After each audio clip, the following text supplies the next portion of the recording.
Mga ito kasi gagamitin sa paggawa ng sauce, hindi ba? Yes. Now, I will show you how to use this item. Yan ha. And then, to avoid yung nilalagyan ng soy sauce, yung brown sauce, that is foolishness. Okay? I'll do later. Susunod, ikaw na kukuha. Huwag ako ha? Okay?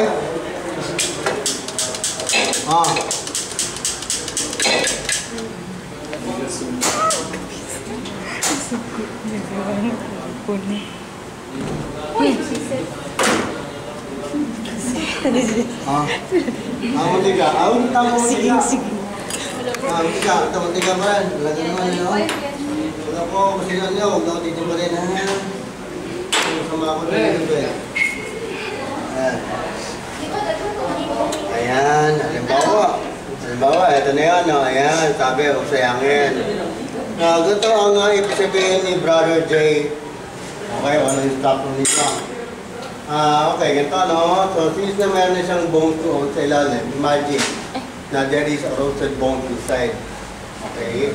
Now, we are going to, just to make it more faster. Sabihin natin ganoon. No? So, we should take number 1. Now, remember, the technique is very, very, very important. Ako may sipon ako, pero kailangan kong iparamdam at ipaamoy sa inyo kung ano yung sinasabi ko. Now, you have to create the pan oil. And then, ito na siya, mga kaibigan.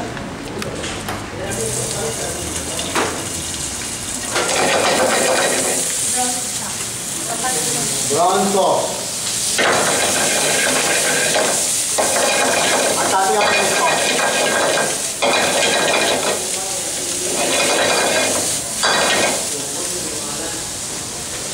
Ayan, dapat na mga menu nyo. Ito na may libre, pwede. Ayan.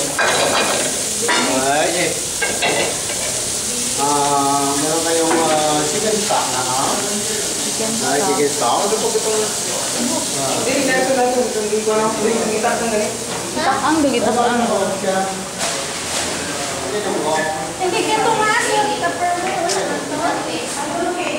wala na to. Ito, okay na yan.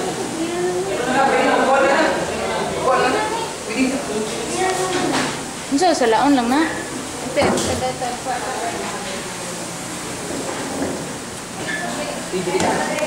Ito, mag-cheese close.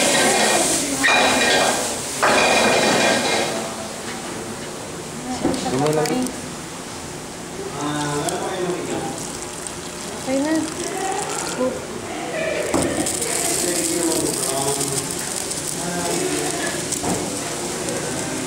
Kaya ka lang dito na dito kaya ako nito naman.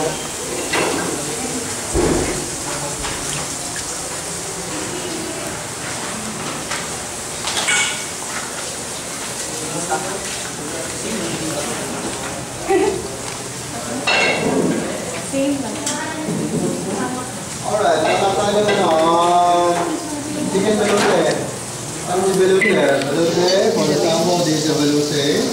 This is chicken stock. Alright. We add white roux. And we add white roux. Magkakaroon tayo ngayon ng balute.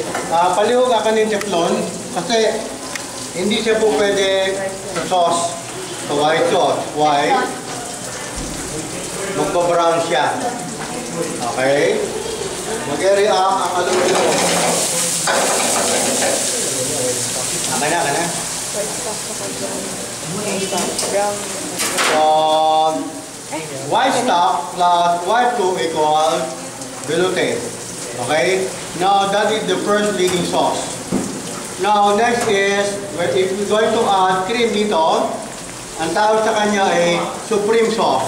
The second leading sauce. Wala namin na